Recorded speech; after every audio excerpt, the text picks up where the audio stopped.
He's Welcome sipping. back to the Frame100 podcast, the season finale. I can only stay around here for a little bit, but I'm doing the intro, and I'm just reminding you, Lainey, I am actually vlogging every time I make a new cup of coffee. Because it has been a long season. It has been quite the season. We've been here, we've been there, we've been everywhere. We've met some awesome people. We've said some awesome things. We've all said some really dumb things too, let's be real. Oh, and, probably more things. Probably more. And we're going to kick off this season with a bang. I'm Chris. I'm here with Jared. How's it? Actually, no, Jared's not here. I'm so used to that. Well, There's a that's Jared size hole in this podcast. Jared, get your butt over here. I can Snapchat him. I mean, we could feasibly. Yeah, someone wants to like tape a piece of paper over the face that says Jared on it. Oh, I got your back. Do an Australian accent, that'd be great. In the meantime, we also have Trevor. How's it going, Trevor? Hello, everybody. Is that a Batman shirt you're wearing? It may be. It might be. It might be a Batman shirt. That's a question you don't want the answer to. Hypocrite. A hypocrite. We also have Sam over here. How's it going, Sam? Do I have to write Jared backwards? That's his introduction. Would be Daraj. Daraj, is that Jared? Oh, there man. we go. Perfect. Beautiful. I mean, I can read it. It's backwards on yours, but it's forwards on mine. And our guest today, joining us, he is perpetually confused at this crazy intro. He seems like a pretty cool guy, so hope he'll enjoy the show. We have Garry himself, the man, the myth, the legend. Yeah. Hey, what's up? How's it going, guys? For those of you who don't know Garry, he is the legendary Twickabrick. He is a staple in the community, entered many different contests, created many different films, and he is going to let us inside his mind for a bit. That sounds kind of weird. It sounds like I'm a serial killer now. But point being, we're happy to have you on the show. Welcome. Yeah, thank you. Does that say Jared or does that say Jared? It's still backwards, Sam. It's forwards on yours, but it's backwards for the rest of ours. Oh, give it up, Sam, you fool. No, I'm doing this. I'm making this joke. Oh, gosh. And grab the other one. The other one showed up. The other one worked. One of these days we're going to have a podcast intro that is A, efficient, B, to the point, and C, doesn't scare the crap out of all our guests. Hang on, I'm working on it. Wait, it doesn't flip it on the Hangouts, right? You don't have to write it backwards. Yeah, pretty much. Sam's overthinking this too much. Anyways, we're gonna jump into the actual segment where we're gonna be talking with Garry here about kind of getting an introduction to him and what he's done over the years. So yeah, you come from Twickabrick, obviously. Yes. We established that you're one half of the crew, yeah. And so I guess to start off, do you remember by any chance the first brick film that you ever saw that probably inspired you to start making your own? Yeah, I'm pretty sure it was the Han Solo affair. I think that was the first thing Classic. I saw. Spike your face, yeah. Yes. I mean, I think I also remember a CGI one that was like kind of influential. I don't know if it was influential, but I remember seeing it early on, the Revenge of the Brick. I like that a lot. I remember that one. Yeah, I think I remember what you're talking about. Mm-hmm. Yeah. Yep. It was so monumental. It made you think of different ways how not to do facial animations. Are we thinking of the right one? The one where had like the minifigs of the CGI faces. Yeah. That's the strangest thing ever. Yeah. It's kind of an odd video, yeah. It's quite interesting, but yeah, and yeah, I'm trying to think. It's probably been years since the last time I even thought about it, to be honest. So, bit of a throwback. I think I know what I'll be doing later tonight. Probably checking that out again. Next question would be, how long have you actually been making brick films for? Well, I think we started in like late 2006. I think we were doing just like really low frame rate stuff, and none of that's really on YouTube. But we're doing stuff like that, and then in 2007 we actually got like the Logitech Quick Cam, and we made like I think that's when the Lego Star Wars movie making contest happened, and that's what we did. That was like the first brick film we made, basically, or the first like full one we made, and that was cool. And then yeah, so we've been animating for like Over 10 years now. Yeah. Man, that is Gotcha. impressive. Congratulations. Yeah. I mean, it's definitely like probably like triple the amount that I've been doing it. So yeah, I mean, all my early stuff is definitely not going on YouTube anytime soon. My early stuff was GI Joes, so you got me beat too. Well, how about this for context, and especially since shameless plug, Brickfilming's doing an Avengers contest. Gary's channel is older than the MCU. Yeah. Once you wrap your brain around that amount of time, that is a lot of filming. Mhm. You may have said it, and I didn't quite catch it, Gary, but did you enter the Lego Star Wars movie making contest? Yeah. We made. Sweet. I think that's the first video on our channel. It's Did called you win? Echoes. No. Oh. Yeah, I don't know if you've heard like the controversy of that contest, but I think like a lot of the entries, not that we would have won, but like a lot of the entries didn't get watched because there were a lot of entries from brickfilms.com that were really good, and it didn't seem like they Oh. even realized they were there. Interesting. Yeah, Yeah, That's weird. weird. I didn't know I about kind of want to that. dig into that now. It'd be interesting. do a deep dive into the annals of the internet. Welcome Yeah, to well, if you Brickfilms look Exposed. Yes, as a page. But... Yep. Sorry, Gary, you were saying. Yeah. No, that's fine. So next thing would be, I guess, is there any like specific sources of inspiration that you get for a lot of your films? I mean, like other brick films or just anything? Really just anything.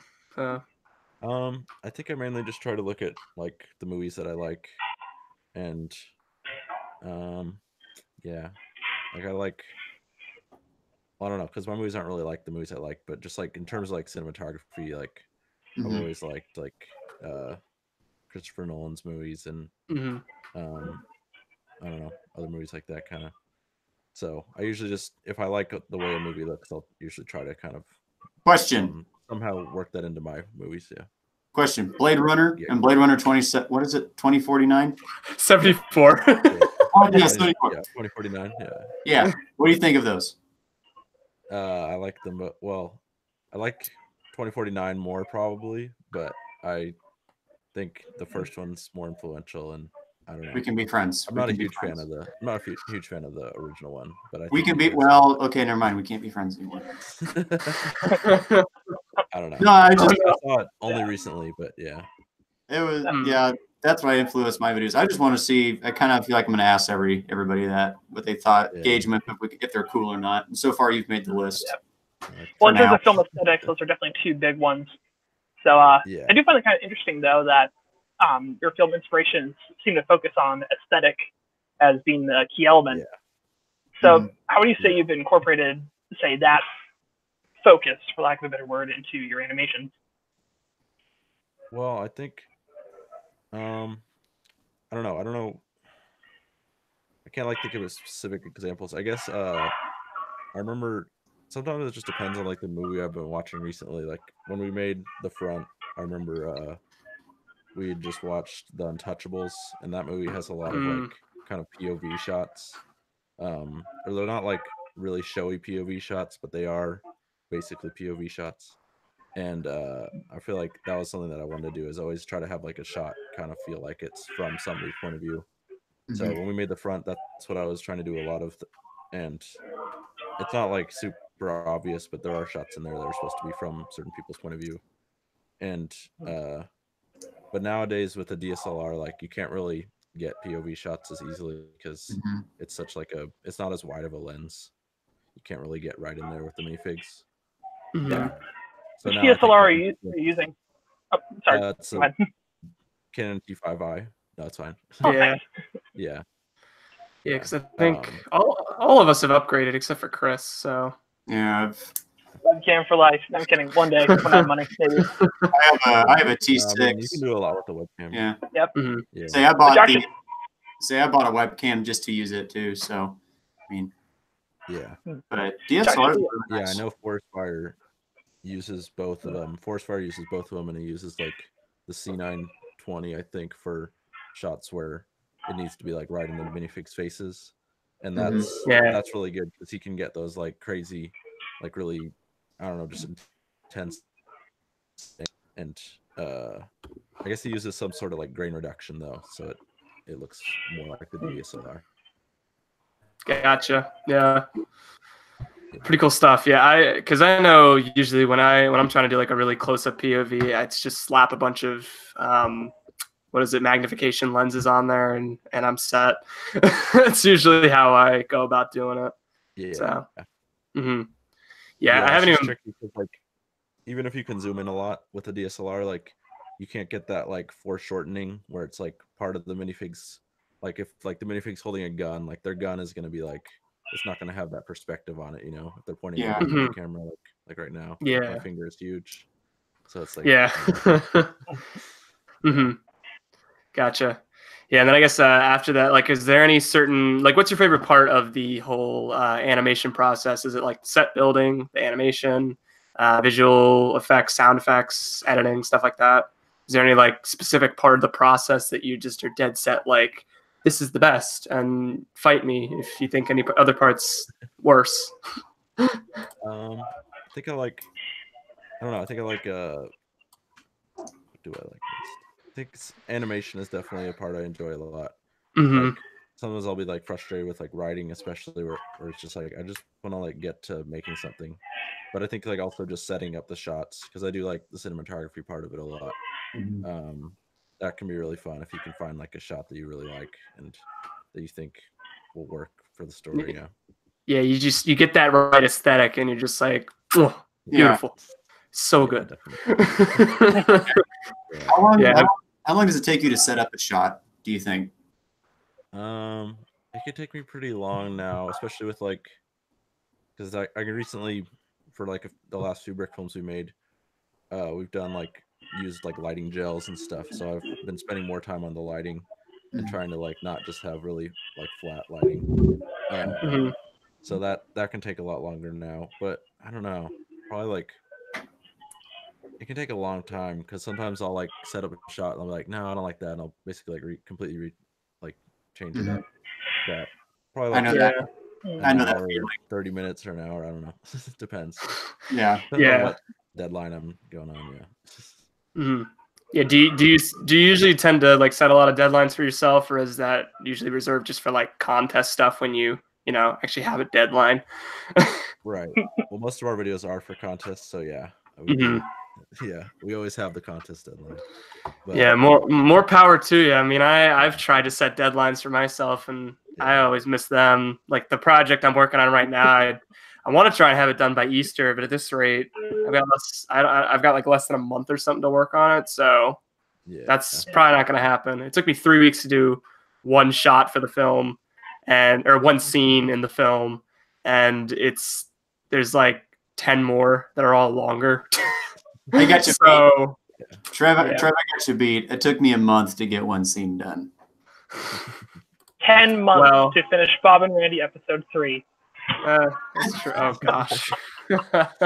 Just had to do that for the pure cringe. For the lulz. So here's what we're gonna do. I'm gonna set you a deadline. You have to stack Ripped Away 2 free sandwiches, and if you don't, I know where you live. I'll take your Lego. Can we just talk about how great that title is? Ripped Away 2 free sandwiches. Gosh. Yep.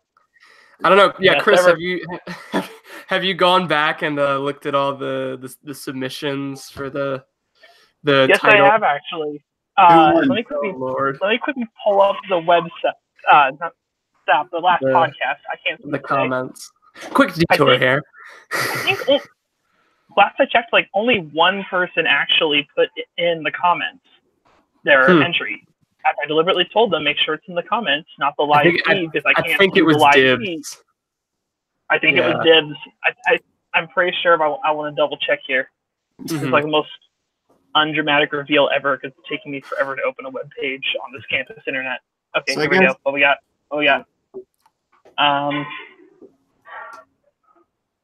Gosh, the comments on here are gold. Chris dabbing is the scariest thing I've ever seen. Why 2 dislikes? Still gonna stick with my Ripped Away 2, the second part. Or Ripped Away 2, please stop with the fart joke, so immature. Or Ripped Away 2, Mr. Trev, I don't feel so good. I think The clear winner, though, I think, is Ripped Away 2, the second part. So, Jargon Studios, congratulations. You have won a minifigure packet. Hit me up in the DM, and I'll get that sent over. Woo. All right. On that crazy note that completely just deterred from absolutely everything, and now that we've threatened Trevor with DAC for punishment, I got to head out, grab more coffee, and get back to the lab. So I'll see you guys around. Gary, it was awesome. I'll be listening to the rest of the interview. Good to meet you, and you guys have a good episode. Yeah. We're going to try. Now you're stuck. See you, Chris. See you, Chris. You're stuck with us now. You can't go anywhere. There you go. All right. So, yeah, I guess getting back into the swing of things. Are there any brick filmers that you usually look up to for a lot of inspiration, or any like standout favorites that you have in mind? Yeah. I really like, I guess in terms of like cinematography and animation, like Zach Macias, of course. And yes, the legend. Their set design and cinematography, their films always look just like the way I want my films to look, basically. I'm always just trying to like compete with them, kind of, or like trying to get to their level. And then Thistoff, he's really cool. I think like his animation, his cartoony animation is probably like the best stuff going around right now, I think. And who else? I think those are the main ones right now. But yeah, there's a lot of cool animators out there. I used to like he doesn't, I mean, he just kind of came back a little bit, but he did like Indiana Jones and the Quest for the Platinum Waffle. Good stuff, yeah. Recently. Yeah, which is a bit of a shame, but you know, brick filming takes time. That's something we're all well and used to at this rate. So yeah, it makes a lot of sense. So let me pull up the list. I'm all over the place because I usually don't host the streams, and I'm the one doing it this time. So I have all this responsibility on my shoulders. I don't know what to do. It's the first time I've been back to for like 2 weeks, so I'm still a little rusty. But yeah, Sam's been off partying without us. I've been working. Okay, so what's your favorite genre of brick films? Do you like comedy? Do you like action? I mean, what do you watch the most of? Probably like, I think comedy is good with brick films because it's not like super I don't know actually though, because recently I haven't been watching that many comedy ones, but I think like when I first got started, comedy was really what like I think works well with brick filming because it's just Legos are naturally kind of funny looking, like a toy, and it's really cool when people can do serious stuff. And I think like some of the most impressive brick films are the ones that are more serious. Like I think like Frankenstein by Nos Naboris or whatever. It's Brickman. Yeah. No, oh my gosh, Sam. Sorry. There's a lot of good DAC videos this year that were kind of serious too. Yeah. I mean, yeah, because I'm trying to think of like all the fact stuff. There was yours, obviously. Yeah. Yes. That was pretty serious. Yeah, definitely. I thought. Wait, which one am I thinking of? Oh, The Office Job. Yes. I think it works when it's not like super like, I don't know. I mean, you can make anything work, but one thing that I think works is when you have like kind of a mysterious like silent film. Yeah. Because it's like it doesn't like feel like it's necessarily supposed to be serious, but it kind of gives you like this kind of uncomfortable mood at first. Like, wait, what is it? I thought this was just Legos. I mean, I don't know. I can never really tell what people outside the brick filming community are gonna think of something because I'm so like in it. But yeah. Yeah, like I'm used to thinking of them as being serious, but I feel like that video might work for somebody who like who doesn't watch brick films all the time. Exactly. Yeah. Are there any genres in specific that you would like to see people explore a bit more of, by any chance? I think I'm really interested in like horror stuff. I haven't like done it, but like I think Forlorn Creatures video, that the end of that was kind of funny, but Whirling Creatures' new video was really Oh cool. yeah. And I know you're working on a horror video, Trev. That sounds cool. Yeah, And, slowly but surely, it's coming along. Yeah. Yeah, I don't know. I mean, I like videos that have. I enjoyed that the movie Magic entry that had like a lot of romantic themes in it, and I thought just like it was kind of like a long story, and it was it just really had time to like explore different elements of a story that are usually aren't really in brick films, because usually if there's like a romantic brick film, it's kind of just like a very simple romance story, and like it'll be silent or something, but like I like ones that like actually have the characters talking and stuff. That can be really interesting. So one that comes to mind about that is Brotherhood Workshop. He did one about him and his fiance. Wife. Wife. Yeah, well, wife now. his partner, whatever. I mean, I like that one. It's short, but they're actually talking. You actually can feel like they're, kissing or whatever. So I like the imagery there. Kiss. Sam, oh my gosh. I like that. That was good. But that's the first one that comes to mind every time somebody talks about romance. That's the first one that pops in my head, just because it's kind of unique to me. So, but I think I don't see a lot of romance videos, so I think that's something that would be fun to attempt. Yeah. The one that usually pops into my mind is I remember there was a guy who made like an animation about this woman he was like dating for a really long time, and about all this stuff they did together, and they were able to actually play it like at a movie theater before a movie they were about to go see. And then the guy, like after that, he proposed to her, and I was like, that's pretty cool. So that's the only one I can really think of off the top of my head. I don't remember actually. Sam, I've heard of it. I just don't remember what it is. Yeah, it was from quite a few years ago, I remember. So who knows? But yeah. And then I guess going on to the last like main big question we've got for you is favorite brick film of all time, if you can even muster an answer at this point. I know it's probably the hardest question we ask everyone all the time. So I'm gonna go. Wait, I have like. Go. I mean, there's a few, but I guess I'll go Grace by Naboris. Yes. Yeah. I don't think I've seen that video. One. Yeah. That's a video I feel like everybody should watch. I think it's probably the serious brick film that works the best, like that I've seen. What was it, Grace? Yeah. Grace. I don't know. Who is search? You might have to search it on the wiki, but it's Grace Robinson Wood. Okay. And yeah, I don't know. I think that video has pretty cool, like kind of Blade Runner inspired lighting also, or not really necessarily Blade Runner, but it's very colorful lighting. It's been added to my watch later, so yeah. Yeah, Sam's got research to do. Yeah, I remember I watched that after William with his podcast, after somebody mentioned it there. I finally got around to watching it, and I like it a lot too. It's just really solid film. Yeah, it holds up really well too. It's like, definitely. It's pretty old. I think it's probably like 2006 or 7. I don't know. It's definitely over 10 years. Yeah. Yeah. So and I don't know. I guess it has really good action also. That was like I saw where the animation just like kind of blew my mind how good it was. It still holds up. It's not necessarily like as incredible as I thought it was at the time, but it's still like really smooth and stuff. I don't know.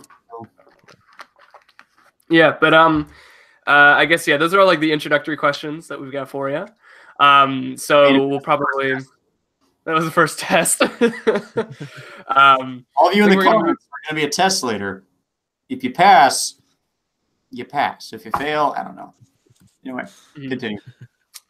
But I think from here, we're going to have a discussion with you about all of the mechanisms and rigs and stuff that you use in your films, because I don't think I actually realized just how much you guys do it until I saw that basically every shot in Lifeboat used some sort of mechanism with gears and things like that.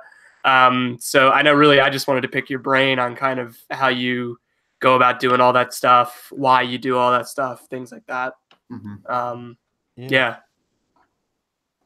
Well,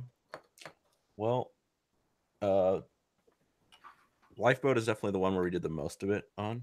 Like, that's the one that we've done the most like crazy mechanisms on.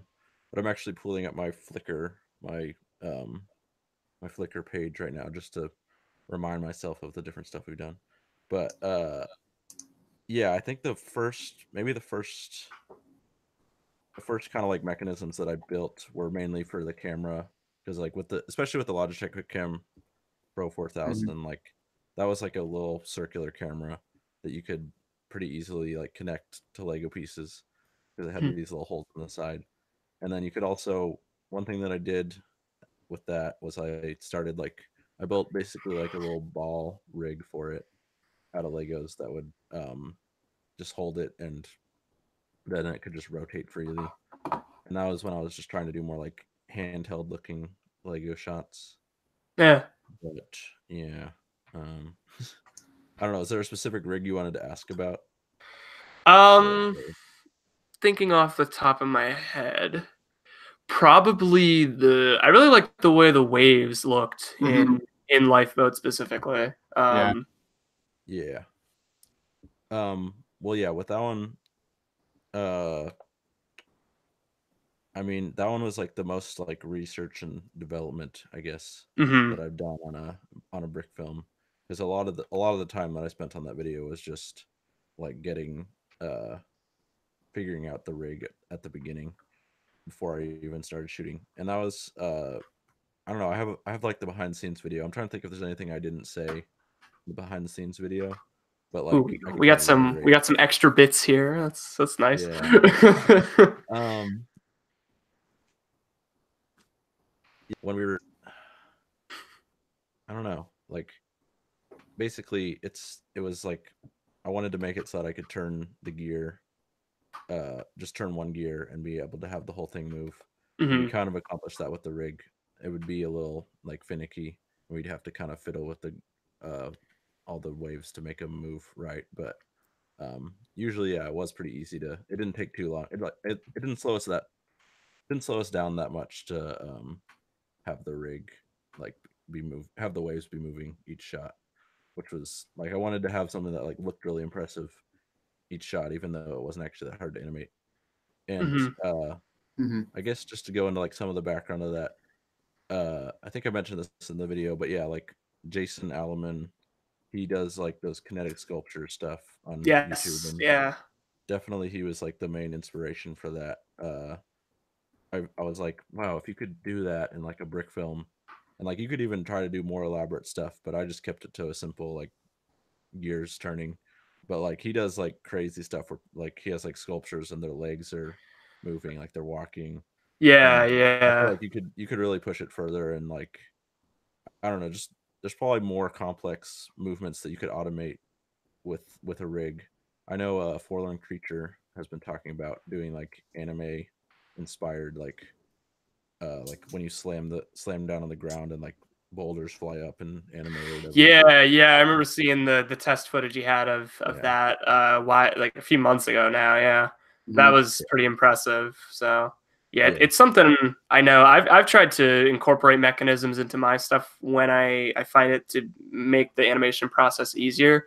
And I remember in specific, there's a shot I had in Torment that I did where it's like face down looking at the kid as he's laying in bed, and I have like the spinning blades of a ceiling fan going.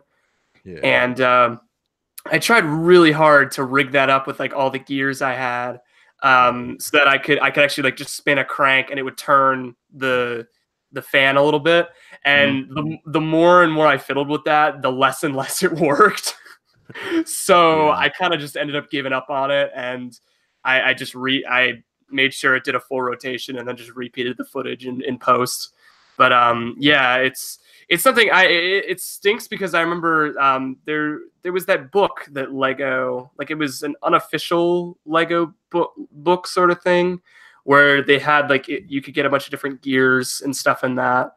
And I got that a while back, and I don't think I'd really ever used the because they had a bunch of models and stuff that you could build in it. I don't think I ever bothered with any of those. Yeah. So that was like the first time I actually like used the gears, but I also don't have a ton, so I know I probably wouldn't have been able to pull off anything close to the kind of rigs that you guys do. But I don't really use mechanisms.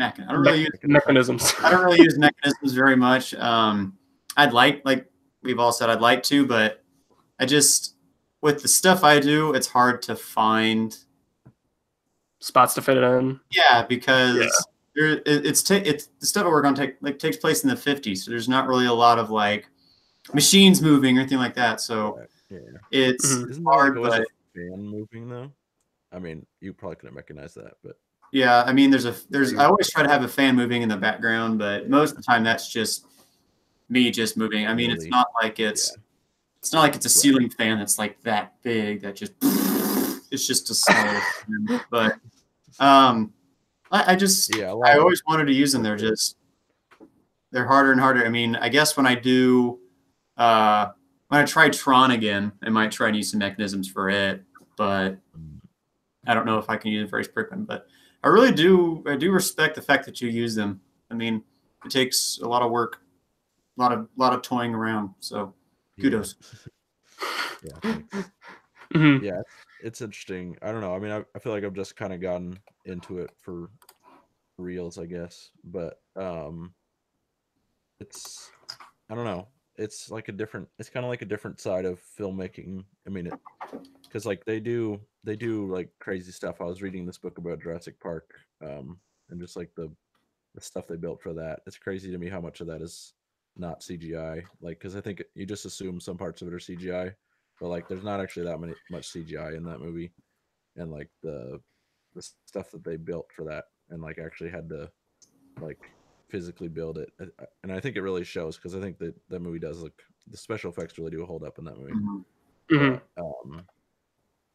yeah, it's like a whole other side of filmmaking that is maybe kind of getting lost a little bit with all like CGI. Yeah, practical stuff is definitely starting to find its way out, which is pretty disappointing because, you know, stuff is definitely much better looking 9 times out of 10 when it's done practically as opposed to special effects. So I always liked watching the behind the scenes for Mad Max, all of them. The first one, you know, Road Warrior, stuff like that. He likes to use practical effects, but he'll use CGI when he needs to. But I always like to see them mixed. You know what I mean? Like I'm not completely against using CGI, but it needs to be with something. So exactly. That's the way I am. But yeah, I think practical effects are starting to disappear. I think with newer directors and movie makers. So yeah. Some of the best like recent stuff also though, they've done like Interstellar, the effects are crazy good in that, and I think that's because they had a lot of real stuff mixed in with the CGI. And then I know when they did like the new Planet of the Apes movies, the visuals of those are really good because they actually like went out and filmed in real locations and then put like the apes in there, and that I think that makes those movies feel a lot more real also. I haven't seen War, so no spoilers. No spoilers. I haven't seen any of them, so sorry. How dare you, sir? They're good. That's what I've heard. I don't know why I haven't watched him because I love Andy Serkis too. Like any role he takes up, he knocks it out of the park. So yeah, I definitely have a big Sam's got a big brick filmography to catch up on, while I have a giant just actual filmography. He hasn't seen any of the Terminator movies. Except for what? Salvation? We don't. Not either. Yeah. I'm not alone. Yes. My viewing experience, yeah. So I'm not. Yeah, I'm still new. I'm still new to the game. So yeah. I mean, you also haven't seen you haven't seen the Christopher Nolan Batman movies till what, 2 months ago? A month or two ago. Yeah, I still haven't seen Rises. I know how it ends, but I haven't seen Rises yet. I don't like Rises as much as I like it's the all others. right. It didn't feel like a Batman movie to me. It felt like an action movie. Like, you know what I mean? There was a lot of Batman, so you just kind of were like, yeah, I don't really care what happens. I need Batman in this. So yeah, it's not as good as the first two, but it does some interesting stuff in it. Spawning some memes here and there with all the Bane stuff, but yeah. I mean, you can make a meme out of anything. I mean, you are not wrong, my friend. I mean, people somehow made a meme out of me and knowledge. So knowledge that still exists. But I guess get back on track. I'm trying to think of another like sort of like are there any like camera rigs that you've done anything with recently, Gary? I mean, I know Harrison Allen. He's the only guy I can think of off the top of my head. Except for maybe I know I think it's Sunspace Studios did something with like a full-on camera rig recently. That's probably something I would do first, other than doing like a rigged mechanism for a certain scene, like thing in a scene. But yeah, I mean, I think yeah, I mean, ever since we switched over to DSLR, we don't really do as much rigging. But my brother has actually been trying to work on making like a DSLR rig, which would be really cool if we could get it to work well. But yeah, I mean, I don't know, with that's one thing that I do really like about webcams is just like there's so much flexibility because they're like lighter and they're smaller, and I don't know. There's a lot of stuff that I wish I could do with a DSLR that I can't really do. Have you ever looked into like for a DSLR like a slider? I mean, so no, but yeah, I know people who have them, and I feel like that would be really cool. Say I'm saving up for one. I mean, I was just thinking if you don't have a rig for the DSLR to like make it slide or anything, I mean, it seems like a slider could work. I don't think it's fully mechanized. I think you have to move it manually. Well, you know what I mean. Just slide it. But I mean, you know, that's not too tricky though. Yeah. I think that's something that would work. I just don't know how much they would be. I mean, the ones I've looked at are like $60, $80. So you might be able to find a cheaper one on Amazon. Oh yeah, I should look into that because that would be really cool to be able to do more stuff like that. I think Forrest uses one. I think. Yeah, probably. Yeah. I wouldn't be surprised. Yeah. There's something he doesn't use. So. Yeah. Yeah, because I know what is it? Yeah, Harrison Allen again. I really like how he's able to accomplish stuff with like the vertical motion with like his rig that he's got. That's something that I've tried. Like I've tried to build them, but it hasn't really worked out in my favor just because of the amount of moving parts I've got. Yeah, but I think I built the rig that when I had the webcam. I think I built the rig that he like linked or that he made a tutorial for. Yeah, and that was a little bit helpful, but again, like with Lego gears, and I think Nathan Wells has talked about this, is that Lego gears like aren't really great for animation stuff because they kind of like they bend too much or something. Like if you really wanted to make something that worked well, like mechanically, you would probably want to use like metal or some other kind of gears. And I think like when I was using the rig that he had, I don't know if it was because like my rig was too heavy or what, but like it would always kind of get stuck, and like I think it was just easier for me to actually just manually move the camera with that one. Yeah. So it's like a lot of it is like engineering kind of stuff, and I don't really know that much about like gears and the proper amount of gears sometimes. Like I remember one thing that I was trying to do on the rig on Lifeboat.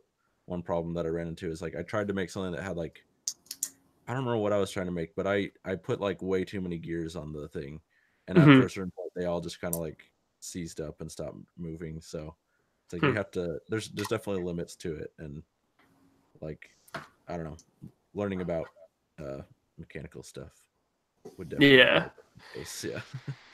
It's really more of a you gotta try it before you can actually, you know, go with it, make sure it works. So a lot of trial and error.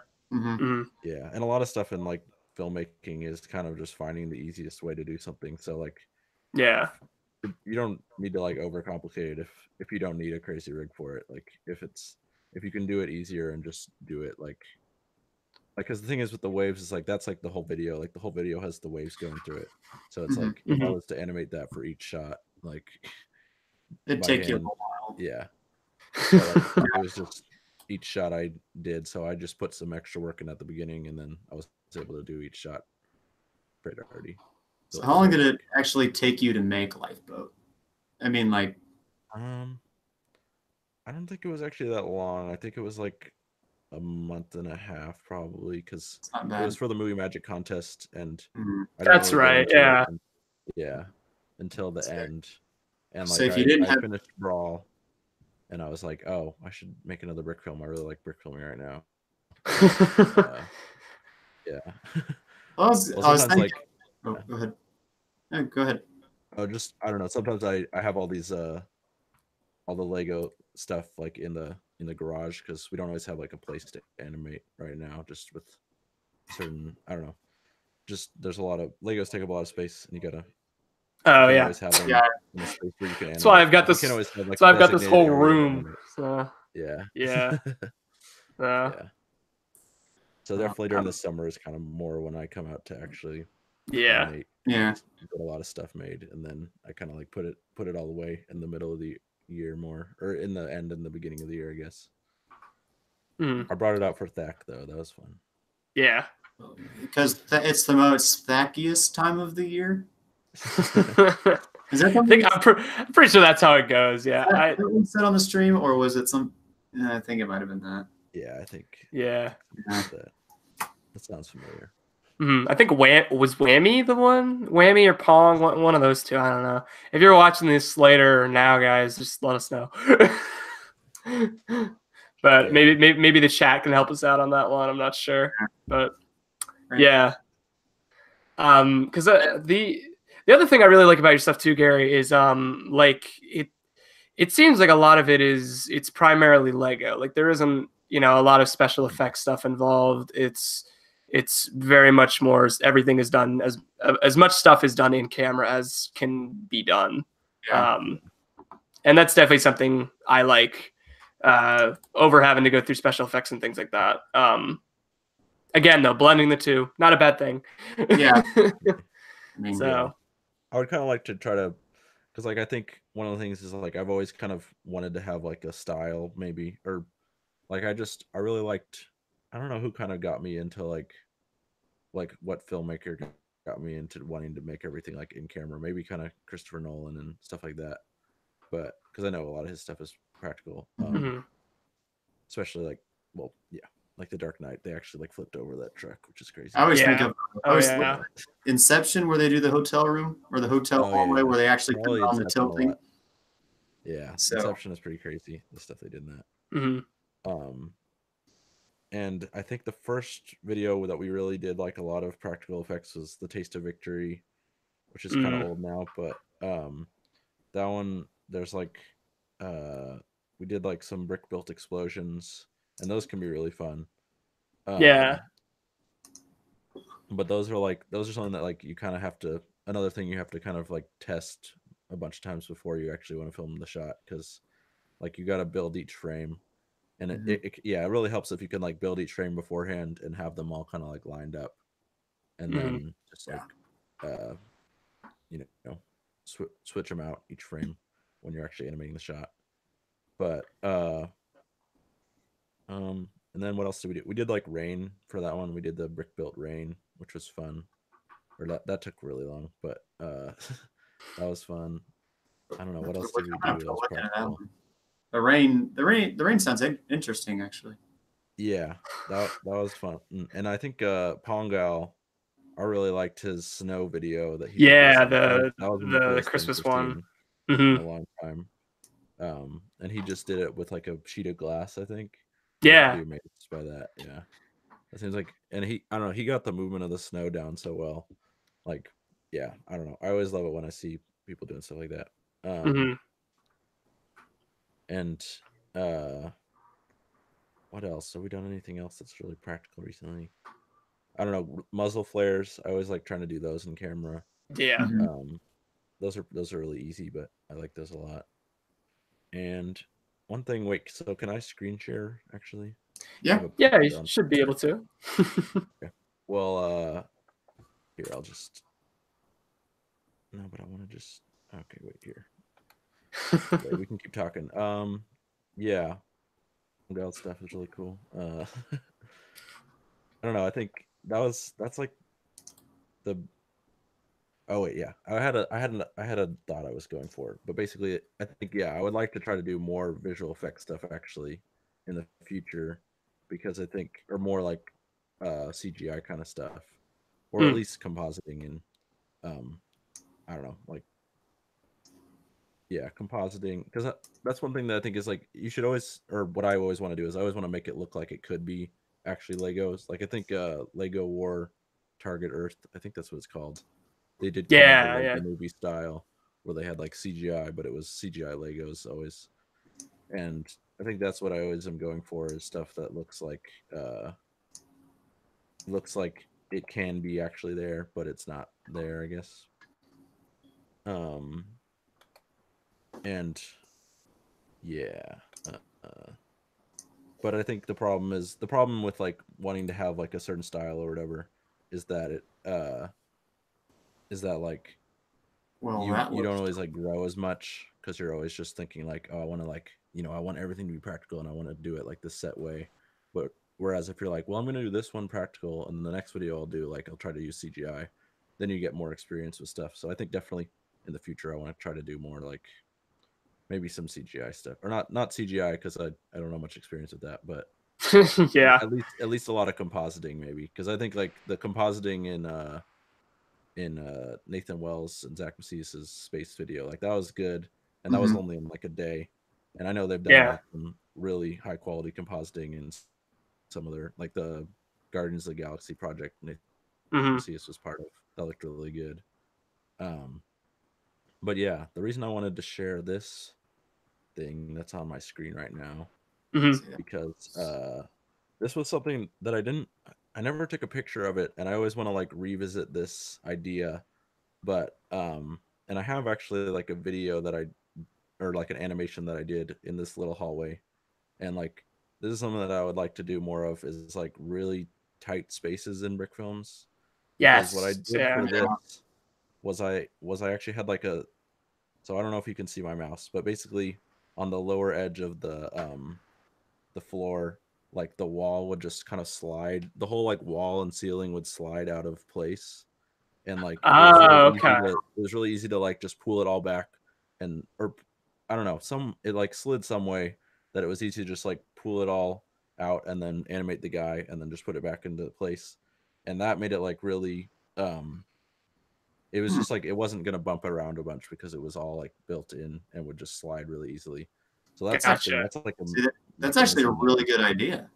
Yeah, that's a mechanism that I would like to rebuild or redo, I guess. Yeah, see that, because it was just a test, but I think you passed.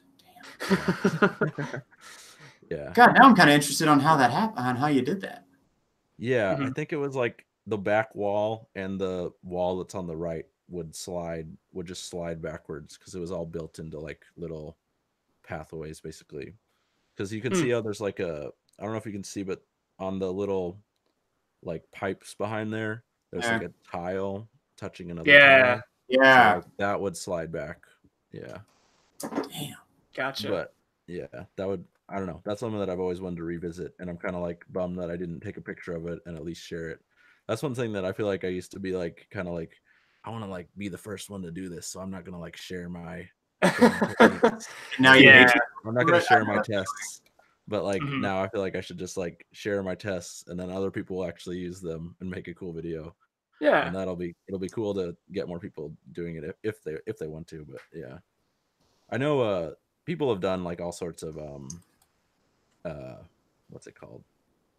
I don't know, just like tight spaces where they build like ways of taking the walls off easily. But like I think having a sliding mechanism really does make it like it really makes it less likely that there's going to be a whole bunch of like set bumps. Although I don't know, because when you have, that's one thing that with like higher resolution cameras, like I was animating on the webcam back then, and if you have a higher resolution camera, then any tiny bump you might be able to see it. But I don't know, I still feel like it could work. I would like to try it again. Yeah. That's yeah. Well, I know Yeah. what I'm going to try next. Just a whole lot of inspiration in here. I mean, Because I remember one of the scenes I've got to do, I know for my horror project is there's like 2 or 3 shots that take place in a hallway within the house that the whole film takes place in. And it probably wouldn't be like shot where it's like the way you had it with like a really like what was that, like a 4 stud wide hallway. It would probably be like 6 to 8 studs wide. So I would think that it probably wouldn't be shot exactly like that. And I think most of the shots are probably from like the side angles anyway, so you're not like looking straight down the hallway. Right. But yeah, I think there's one shot though I do have to do where there's a staircase that is a little bit more on the narrow side. So that'll be interesting to see how that turns out. But I'll probably have to steal that idea from you. Go for it, yeah. Yeah, I mean, I doubt, yeah. It's like a lot of these ideas are other people are doing similar stuff, and it's all, yeah. I'm trying to get into the habit of like sharing the wealth more on how certain shots were done and stuff like that. Like I know the behind the scenes video that Forlorn just did recently. I really like this. I did watch that. Yeah, I really liked the style of how he did that, where it was more just kind of like showing and just talking over it. Whereas I know most of my behind the scenes stuff has been like 20 minutes of basically just time lapses. And while those are cool to a certain extent, watching 20 minutes of it, I get that that's a little monotonous. I mean, I never finished yours. Thanks, Sam. It's real supportive of you. I don't even think I wanted to finish editing that one, to be honest. That's why I didn't finish editing. That's why I didn't finish editing my vlog when I went to Alabama. I had more footage. I just didn't want to finish it, so I was like, "Well, I ran out of footage." Yeah. Because editing, behind the scenes stuff, and it's like, sometimes you film too much, and then you're like, I don't know, I don't want to finish this. It's like you don't want to cut stuff out of it, but if you do, then you're like, but there's so much cool stuff to show. So I've been limiting myself quite a bit on what I've been filming, but I'm gonna probably try and do it in the same style of how Thomas did it, where it's kind of just filming it and then dubbing over it. I think that'll be the most effective way to consistently and what's the word? Do it in the most constrained manner possible. I've only filmed 1 time lapse so far, and I'm going to speed that up quite a bit. So, we're that'll be cool to have done there too. But because I love watching behind the scenes stuff. I mean, seeing how certain people accomplish shots is like, it's like, how did you pull that off? Like that's nuts. And then seeing how they pull it off, it's like, oh, that's even more nuts than I initially thought. That's why I wish Forrest does those live streams. I really wish he would actually show more of the animation part and not really the talking part. You know what I mean? Like, the one that doesn't is mainly just the camera is like on him. You don't really see that's why I like my live streams personally, is because it's on my it's on my face, but you also see the animation part. And I'm thinking about changing that. But that's one thing I wish that he would do, because I really like the way his films look. I like the way the lighting is. I want to see more of that. I couldn't care less about what you're watching. I would rather just see how the shot's set up, the lighting, so that way I can get some, ideas. And that's why I liked Forlorn's, because you actually get to see the lighting setup, how he did things. That's something I wish more brick filmers would do. Is Yeah. Anyway, Forlorn, that's another guy that I like a lot. Oh, definitely. Yeah. Like him. Especially that new video. That was like the nicest looking video. I feel like, I mean, I think you probably kind of, I feel like everybody's been kind of inspired by the cleaners. And I think like, that you can kind of see the influence there. I got some good inspiration for the pocket thing. Whenever he gets into his pocket, that kind of opened up. Instead of it just being like pulling from the back, he can actually reach into his coat and get it. And you just so that's where I got. That's what I got from that. I really like. Is that in the cleaners?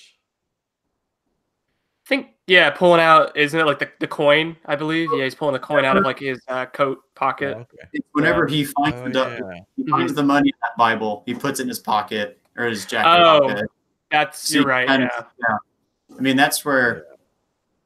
That's kind of where I got the idea from that, because it's actually quite a bit in Ace Brickman from now on. Is whenever he pulls out a gun or pulls out a wallet or something, it's going to be from his jacket pocket. So I think that really opened everybody. I think you're right. Everybody got a little bit of inspiration from the cleaners, and I mean, it's a good film. It deserves a video.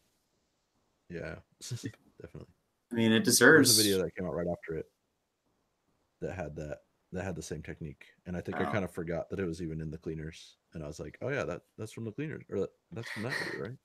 Yeah, it's in the cleaners. Yeah. I mean, the cinematography in it's great too, but I don't think this is the cleaners podcast, is it? I don't know. It could be. I mean, I know what I've taken away from it the most is probably the lighting. That's like I'm making that a very heavy focal point on this horror project. I mean, with horror in general, it's not really a matter of just, it's dark, scary. It's more an emphasis on, the relationship between the lights and the darks of a scene. So I'm keeping a lot of the lighting very warm this time around, whereas I feel with 90% of my films, everything is very cool in terms of the lighting. So everything will be taking place during like a sunset or sunrise or whatever. So I think if you want to get a horror film that's got some good lighting that's still kind of dark, like when it needs to be, is Halloween. Yes. The original, especially the shot of Michael Myers in the shadow, where he kind of reveals himself. Every time someone thinks about horror lighting, that's the shot I think of.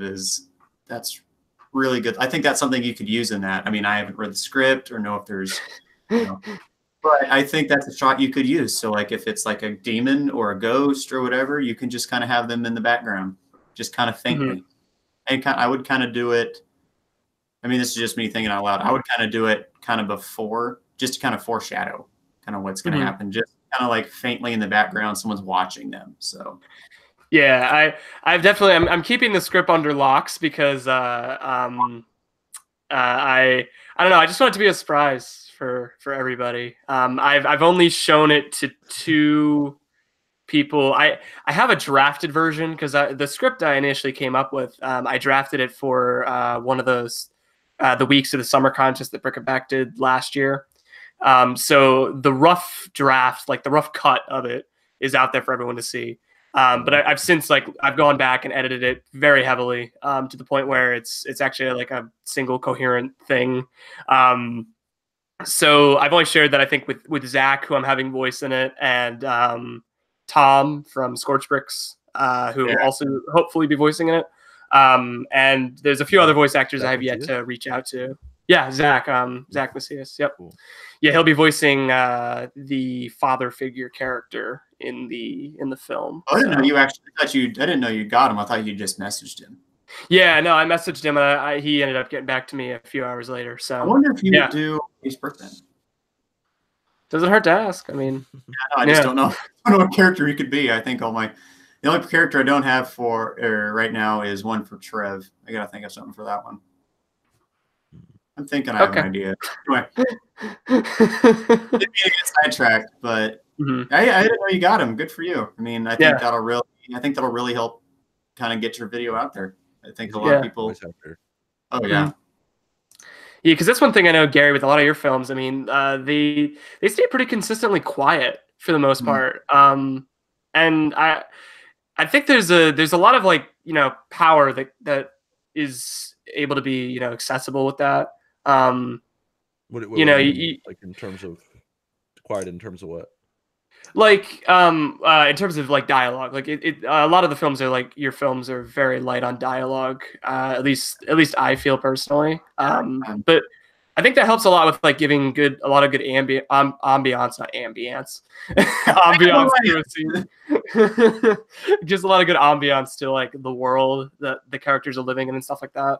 And it's a very you know, skilled way to tell a story without you know, using giant emphasis on people, you know, yabbering away. I mean, the one I saw that had the most. Go ahead. Sorry, I've always not really been like a fan of voice acting or of like trying to like direct people. So yeah, I've kind of just like avoided that, especially with our more recent stuff. But yeah, I think like some of our old Brick films have kind of pretty bad voice acting. I mean, I watched a Horsetail, and I didn't think the voice acting in that was bad. Okay, thanks. Yeah, I like recent, but yeah, I like the French guy. I thought that accent was really well. It was done really well. So but yeah, I think you've got a pretty good voice acting. I mean, personally. Okay. Yeah. So thanks. no problem. Anything to help. Yeah. I got you. That's Sam. He's the supportive guy. I'm the backbone of this organization. So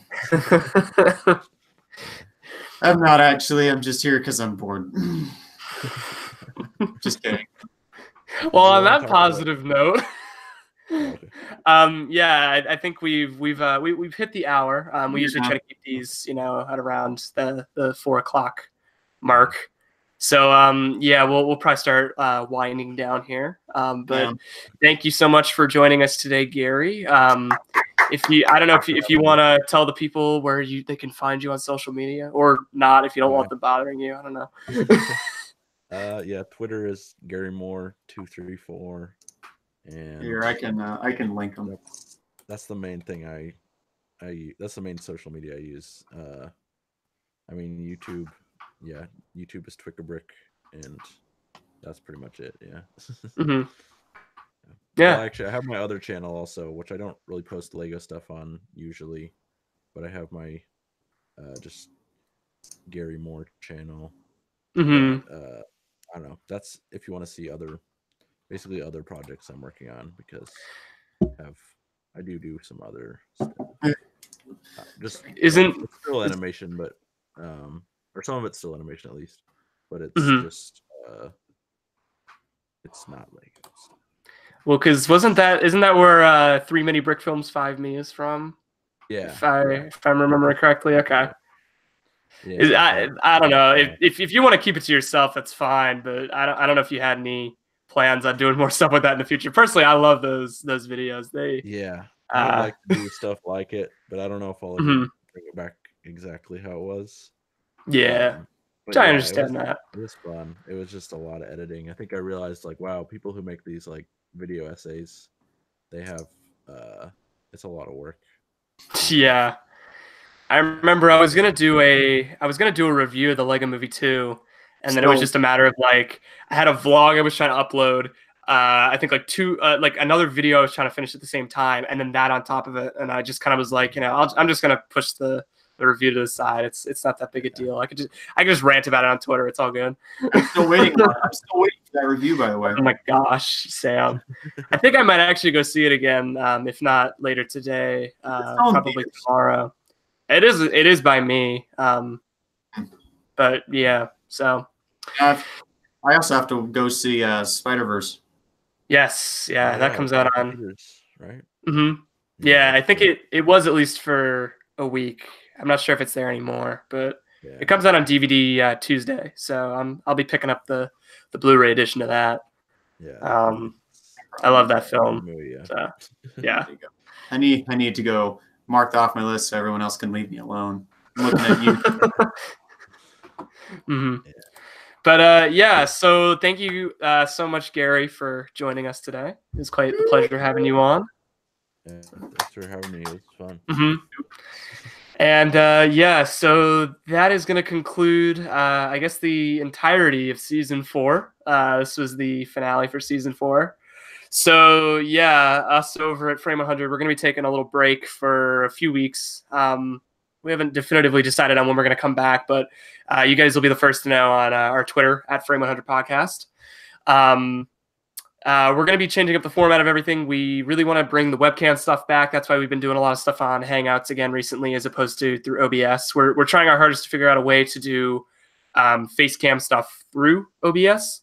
We haven't really had the time to sit down and do all the research behind doing that, and even knowing if that's possible. But we're going to do our hardest to figure all that stuff out. And like I said, you guys will be the first to know when we decide to come back.